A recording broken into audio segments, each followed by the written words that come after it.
Chers téléspectateurs et téléspectatrices, Afrique Parlons Futur TV vous invite à suivre sa troisième vidéo. Et dans cette troisième vidéo, je parle des trois différents points, notamment le rôle de la justice, le délit de faux usage de fausses en écriture et le détournement de fonds en République démocratique du Congo. Le rôle de la justice est de veiller à ce que chacun respecte la loi. Au nom de l'État, la justice veille donc à sa correcte application. Le système judiciaire est le pilier et joue le rôle prépondérant pour la mise en place de politiques de réforme. Ainsi, les pays africains qui s'engagent dans la réforme devraient d'abord commencer par réformer leur système judiciaire. Et pour qu'une réforme soit effective, il est impérieux que les élites judiciaires et politiques s'accordent à rendre efficace les systèmes judiciaires, et ceci implique la rapidité du système de jugement qui est évalué un suspect en jugement et la durée de la procédure préalable au procès de la détention. Et si les auteurs de crimes sont arrêtés et traduits en justice. Un système judiciaire indépendant est essentiel pour garantir une résolution impartiale des jugements. Sur ce, le pouvoir judiciaire devrait être indépendant et géré par un conseil composé majoritairement de magistrats. À cette fin, les décisions des juges ne devraient pas être influencées par les élites politiques de partis en litige, comme c'est souvent le cas dans nos pays africains. Et ici, nous prenons l'exemple, en République démocratique du Congo, les élites politiques qui pillent des millions de dollars de fonds publics ne sont pas inquiétées conformément à la loi, puisque le système judiciaire n'est pas indépendant, très corrompu, mais aussi les juges sont nommés non pas sur base de vertu morale et de leurs compétences, mais sur base de l'appartenance tribale.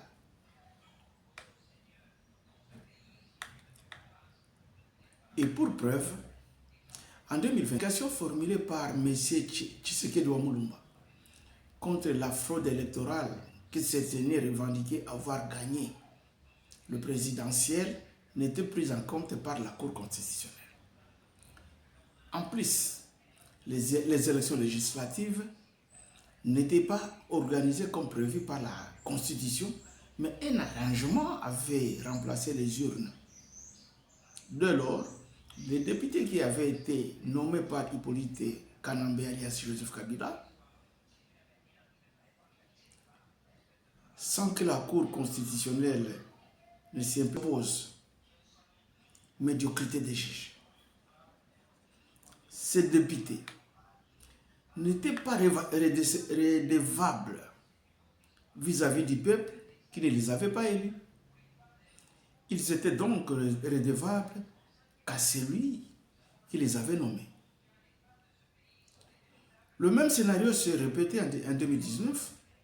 Le président Félix Tshilombo était nommé par Hippolyte Kanambe, qui avait également nommé les députés en complicité avec le juge de la Cour constitutionnelle. Toujours le même système judiciaire a prouvé sa dépendance aux élites politiques. Une fois de plus, cette médiocrité des élites politiques s'est confirmée par les irrégularités qui ont entaché l'organisation des élections du 20 décembre 2023. Les résultats des soi-disant élections, depuis le processus d'enregistrement jusqu'à la proclamation des résultats, sont le résultat de la fraude planifiée du début à la fin du processus. Et le 26 septembre 2023, j'avais prédit cette comme tant d'autres analystes, c'est KO lors de mon interview avec Canal Afrique. À la grande surprise, la Cour constitutionnelle avait validé les résultats des élections de 2023. Et pourtant, Kadima lui-même, le président de la commission électorale indépendante, avait reconnu que certains individus avaient des machines à voter dans leur maison et plusieurs anomalies ayant effréné la bonne marche des élections. Malgré ces révélations, la Cour constitutionnelle se tue.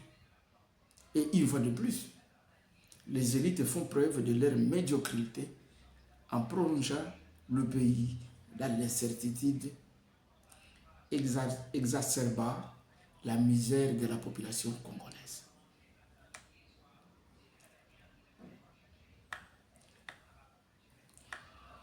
Le cas d'une femme qui vit au Canada et qui travaille pour une entreprise allemande qui avait été nommée députée sans qu'elle soit au pays et ainsi de suite.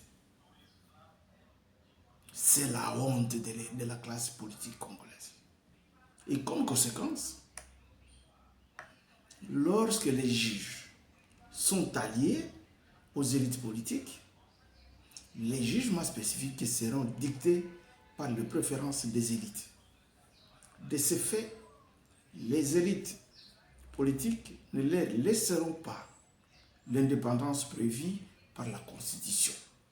Mais ces derniers, donc les juges, seront au service des élites politiques qui leur imposeront la ligne à suivre et légitimer la vision particulière définie par quiconque est au pouvoir, plutôt que d'appliquer la loi conformément aux normes et standards internationaux en matière des droits de l'homme. Plusieurs cas d'arrestation politique illustrent ces dysfonctionnements du système judiciaire dans plusieurs pays sur le continent où la kleptocratie au pouvoir impose aux juges de prononcer les jugements contre les prescrits de la loi et de la volonté même des juges.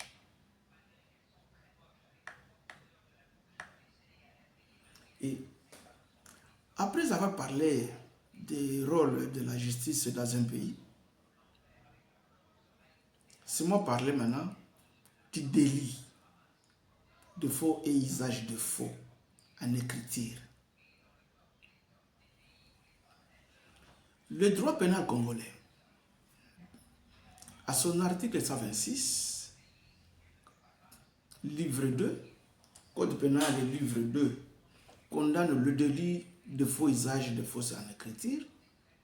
Et l'article 126 stipule quiconque, dans une intention frauduleuse ou dans l'intention de nuire, fera usage de l'acte ou du document contrefait sera puni comme s'il était l'auteur du faux. Alors, qu'est-ce qui fait que la Cour constitutionnelle ne puisse enquêter sur l'infraction du délit pour faux usage de faux dont l'actuel président de la République est responsable, est présumé coupable, pardon.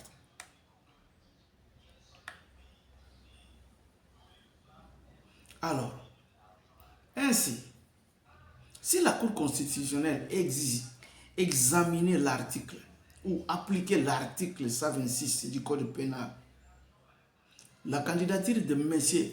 Félix Tshilombo ne devrait pas être validée pendant les élections de 2019 et aux élections de 2023. La Cour constitutionnelle était censée enquêter ces dossiers en prenant en compte le rapport des résultats de l'Institut de carrière commerciale qui avait confirmé ne pas connaître le diplôme de Félix Tshilombo. Je me pose la question, après cette affirmation, la Cour constitutionnelle est restée silence. Et à part l'infraction de faux usage de faux, fausse en écriture, Félix ne répondait pas au reste des critères fixés par la commission électorale indépendante. Notamment, avoir un diplôme d'études supérieures ou universitaires ou justifier d'une expérience professionnelle d'au moins 5 ans dans les domaines politiques, administratifs ou socio-économiques. Mais sans aucune justification, la Cour constitutionnelle avait classé les dossiers sans suite, médiocrité des élites. Or, un cas similaire était porté devant le parquet au Nigeria contre M. Bola Ahmed Tinubu par son opposant Atiku Abubakar, chef du parti PDP. Mais après l'enquête, Tinubu avait gagné le procès car l'Université d'État de Chicago aux États-Unis avait confirmé que Bola Ahmed Tinubu est titulaire du diplôme de baccalauréat en sciences d'administration des affaires décerné en 1979 qu'il avait soumis à l'autorité électorale.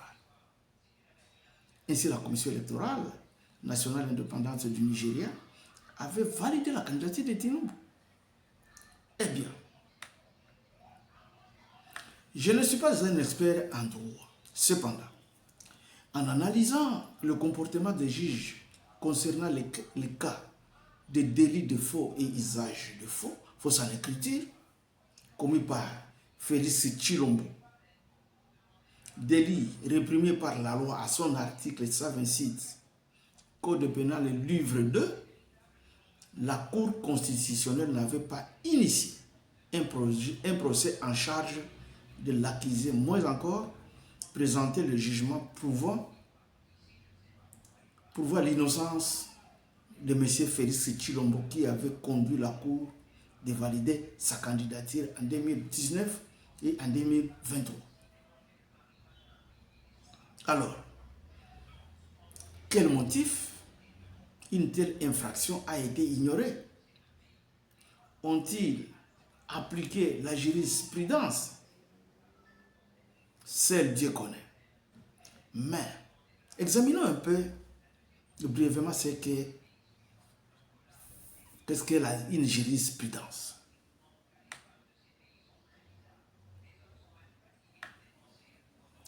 Et selon Jurisprudence ou la solution de la conférence des bâtonniers en France, la jurisprudence fait état de l'application du droit dans un système judiciaire.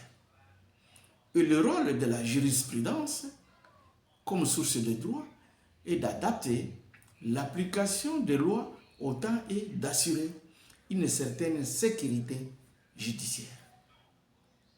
Selon la théorie aérique du jugement, cette théorie du jugement est centrée sur la vertu qui offre un compte rendu des caractéristiques ou des excellences qui font un beau juge. Ceci inclut la tempérance judiciaire, le courage judiciaire, le tempérament judiciaire, l'intelligence judiciaire, la sagesse judiciaire et la justice. Alors, bien que chaque théorie du jugement puisse incorporer une certaine explication de la vertu judiciaire, une théorie de justice, de jugement centrée sur la vertu affirme de manière distinctive que les vertus judiciaires sont centrales, c'est-à-dire qu'elles ont une signification explicative et normative fondamentale. La jurisprudence de la vertu nécessite une confiance excessive dans les capacités des juges. Examinons brièvement si la décision d'ignorer la plainte de décision ou l'injustice des décisions devrait être déterminé selon le critère public et accessible à tous les citoyens. Les juges qui prennent des décisions basées sur leur propre vision individuelle de ce que ferait un juge vertueux peuvent violer cette exigence de public en s'appuyant sur un idéal personnel de jugement, plutôt que sur des normes juridiques établies. Selon Etzhaus et Rosaline 2018, dans leur article Vertu et caractère moral, définissent l'éthique de la vertu étant qu'une disposition caractéristique à bien penser, ressentir et agir dans un certain domaine de la vie. Et en revanche, un vice est une disposition caractéristique à penser, ressentir et à mal agir. Le caractère moral fait référence à un ensemble de qualités qui différencient un individu d'un autre, même si, sur le plan culturel, on peut dire que l'ensemble des comportements moraux auxquels un groupe social adhère l'unit et le définit culturellement comme distinct des autres. Et de ce fait, en comparant l'application de la jurisprudence et l'analyse de l'éthique de la vertu et du caractère moral, et en prenant en considération la manière dont les juges congolais rendent les jugements, et particulièrement les cas de faux usage de faux, dont Félix Tshilombo Tshisekedi est incriminé, mais ignoré par la justice, prouve combien ce pays ne s'en sortira pas du gouffre dans lequel on continue à l'enfoncer.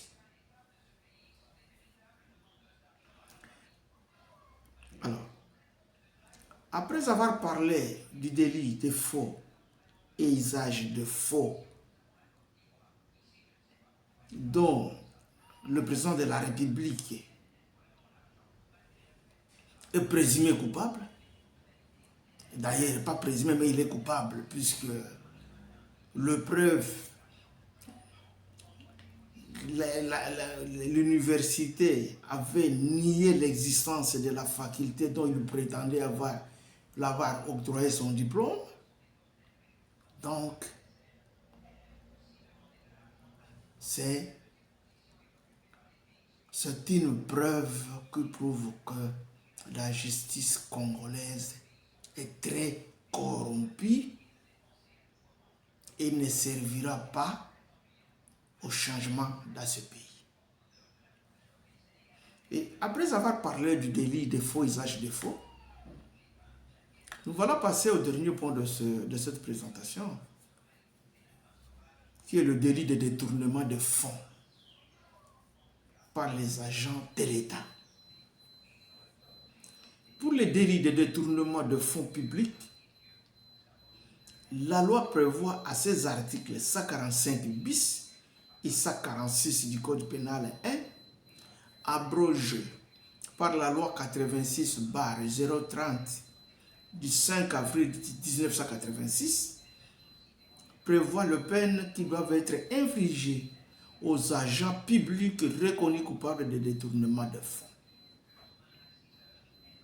L'article 145 bis, loi 73/017 du 5 janvier 1973, stipule: tout fonctionnaire ou agent public, toute personne responsable d'un service public ou para-étatique, toute personne représentant les intérêts de l'État ou d'une entreprise étatique au sein d'une entreprise privée, para-étatique ou d'économie mixte en qualité d'administrateur, de gérant, de commissaire aux comptes ou tout autre titre, tout agent ou employeur de personnes énumérées ci-dessus qui aura malicieusement ou frauduleusement détruit ou supprimé, dissimulé ou caché des actes, titres ou d'autres documents dont il était dépositaire en sa qualité, ou qui lui avait été communiqué en raison de sa qualité, sera puni de travaux forcés de 2 à 20 ans de servitude pénale. Et l'article 145 ter énumère les articles qui sont visés par cette loi. C'est-à-dire, ces infractions sont visées aux articles 79 à 81, article 89 à 94, de 98 à l'article 100, de l'article 101 à 102, de l'article 124 à 127, seront punis de double de peine de celles prévues par la loi lorsqu'elles ont pour but de commettre ou de dissimuler l'infraction. Mais à ma grande surprise, malgré les peines prévues aux articles 145 bis, article 145 tiers de la loi, les présumés coupables de ces délits circulent librement et sans être inquiétés malgré le détournement des milliards de fonds publics par les fonctionnaires. Médiocrité des élites et une justice très corrompue. En titre d'exemple, certains cas de dénoncés et les procès ont été ouverts à leur charge, mais le présumé coupable reste impuni et certains sont même nommés à des postes ministériels pour continuer le pillage sans merci de fonds publics. En date du 26 novembre 2021, M. Windy Bashi, qui faisait référence au rapport de l'enquête Congo Holding, ODAP plutôt, un détournement de 138 millions de dollars ont été détournés avec la complicité de la banque BHFI RDC, filiale en RDC du groupe bancaire BGFI Banque basé au Gabon, dans lequel un proche de Joseph Kabila, Hippolyte Kalambé, avait des intérêts et des responsabilités. Un autre exemple, le cas de Jimmy Munganga, premier président de la Cour des comptes, qui, lors de son entretien à la chaîne de télévision publique, avait cité TRTA Africa le 24 novembre 2023, une interview au cours de laquelle il a révélé le détournement de fonds après les enquêtes menées par le magistrat. Et cette enquête révèle des erreurs des élections ayant provoqué un détournement de 25 521 000 dollars américains au détriment respectivement de la GECAMIN pour 15 millions US et du Trésor public de 10 521 000 dollars américains. Est-ce que c'était des erreurs ou des erreurs délibérées de la direction? Non. C'est un cas de détournement pur et simple.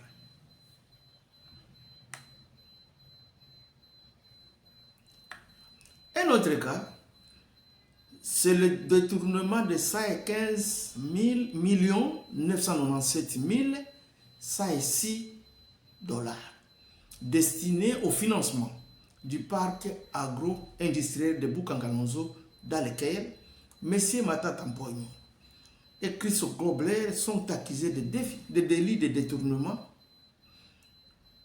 par l'octroi des avantages financiers, la surfacturation, la constitution des sociétés écrans et les abus de procédure.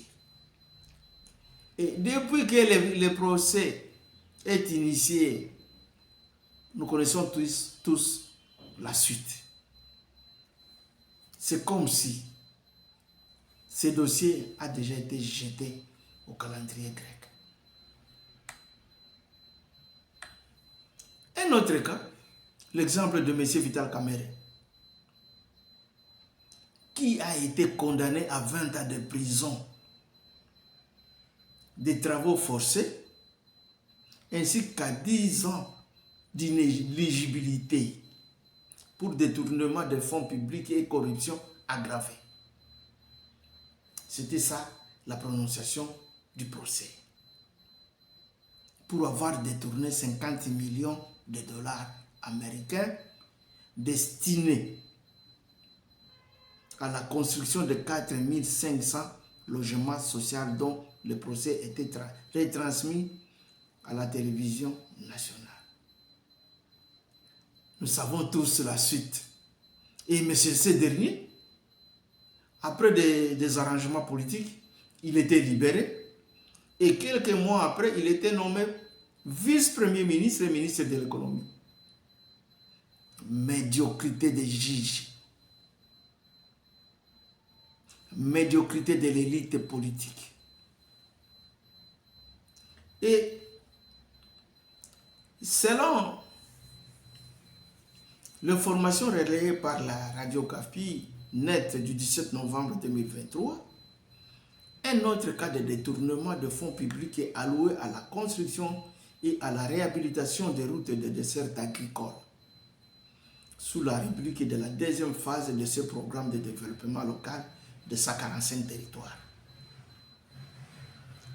Info estimé à 260 millions de dollars américains avait été réajusté à 1 milliard 250 millions de dollars américains. Et selon ma petite analyse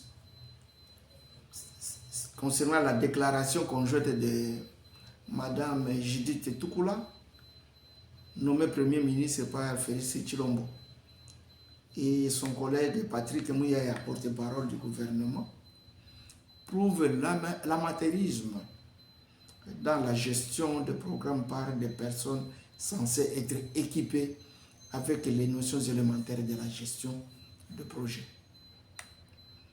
1. Les deux collègues ont prétendu qu'ils s'étaient référés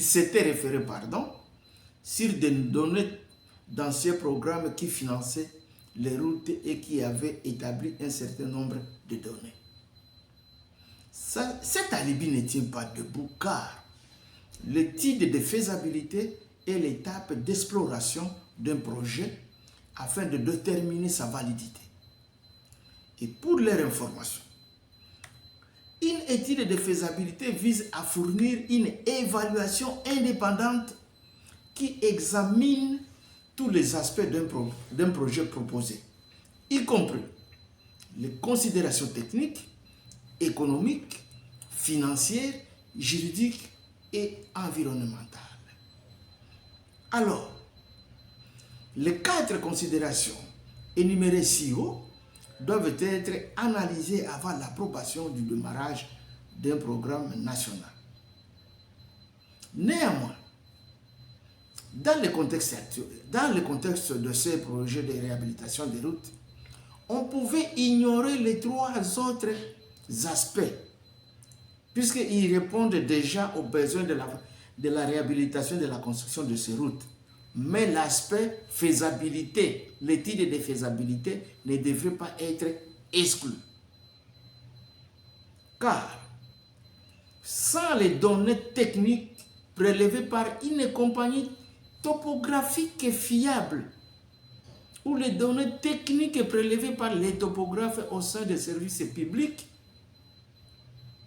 on ne peut pas valider un projet de construction. Les données techniques à part les kilométrages, il y a des caniveaux, il y a les éboulements, il y a les tronçons cassés, les ponts et d'autres problèmes qui interviennent sur les chantiers. Comme il s'agissait de la construction et de la réhabilitation des routes à des certains agricoles, on ne pouvait pas tenir compte des autres composantes par l'étude de faisabilité. Deuxièmement, ces duos avaient dit qu'ils avaient décaissé. Ils avaient décaissé 12 milliards, 12 millions pour l'étude de faisabilité. Et pourtant, lors de la conférence de presse du jeudi 16 novembre, il confirmait ceci, je cite, « Lorsque le programme a été développé, nous avons pris pour cette route des données basées sur d'anciens programmes qui finançaient les routes et qui avaient établi un certain nombre de données. » Je dis, est-ce que les 12 millions étaient dépensés pour l'achat de données en lieu et place d'une étude de faisabilité? Détournement pur et simple. Madame Judith, les données auxquelles tu fais allusion ne pouvaient plus être fiables, surtout qu'il y a des routes, sur toute l'étendue de la République qui n'ont jamais été réhabilitées depuis des décennies. Concernant le réajustement du budget, estimé à 260 millions de dollars, ce budget est passé à 1,250 milliard de dollars.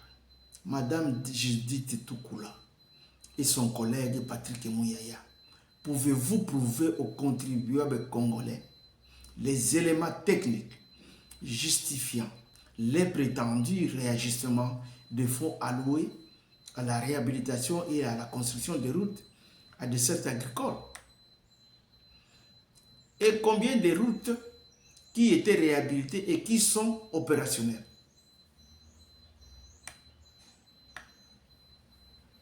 Et selon ces deux collègues, ces routes avaient été évaluées. Ces routes faisaient 20 000 km de long. Après l'étude de faisabilité, il faudrait réhabiliter 40 000 routes avec un certain nombre d'ouvrages.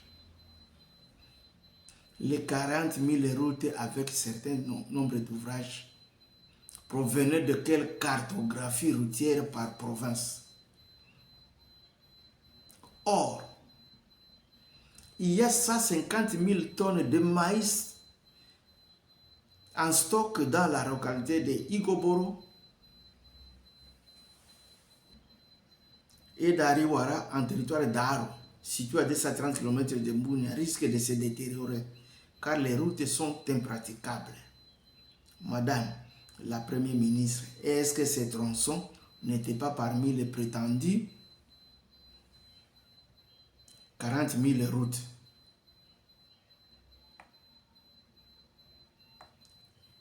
Madame Judith, est-ce que tu peux te tenir debout en âme et conscience, présenter aux Congolais la liste des routes province par province? Bref, la nomination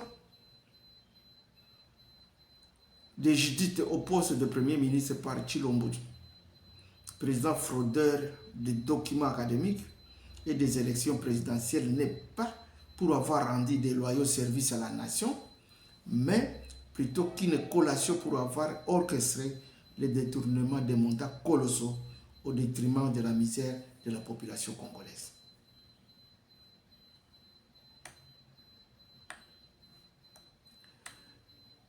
Les exemples sont régions.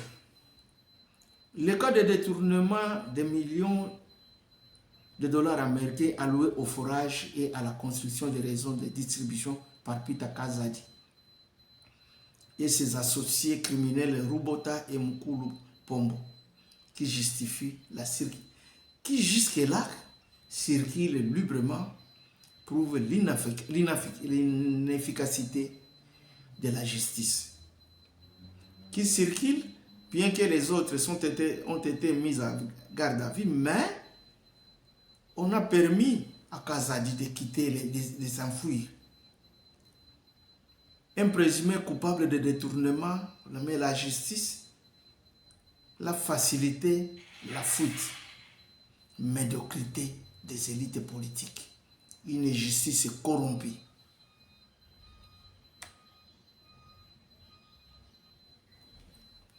Se référant à ces quelques cas de différents délits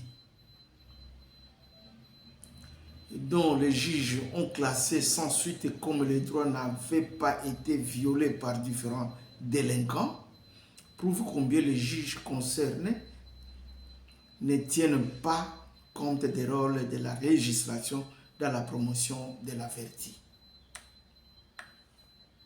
Et selon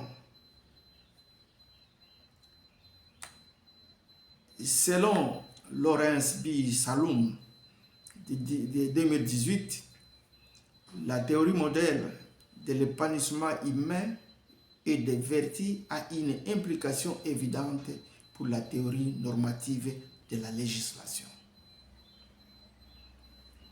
C'est-à-dire, la législation devrait viser à créer des communautés dynamiques avec des opportunités de travail et de loisirs significatifs qui engagent nos capacités rationnelles. En bref, en République démocratique du Congo, la souffrance et la misère infligées à la population par les élites est grave au même titre que la souffrance infligée par les envahisseurs rwandais du M23. Oui, le M23 inflige une grande souffrance dans une partie de la population. Mais le détournement prolonge la misère de toute la nation au fond de l'abîme. Chers téléspectateurs, n'oubliez pas de souscrire à notre vidéo si cela vous intéresse et aussi de la partager avec vos amis et collègues. Je vous remercie.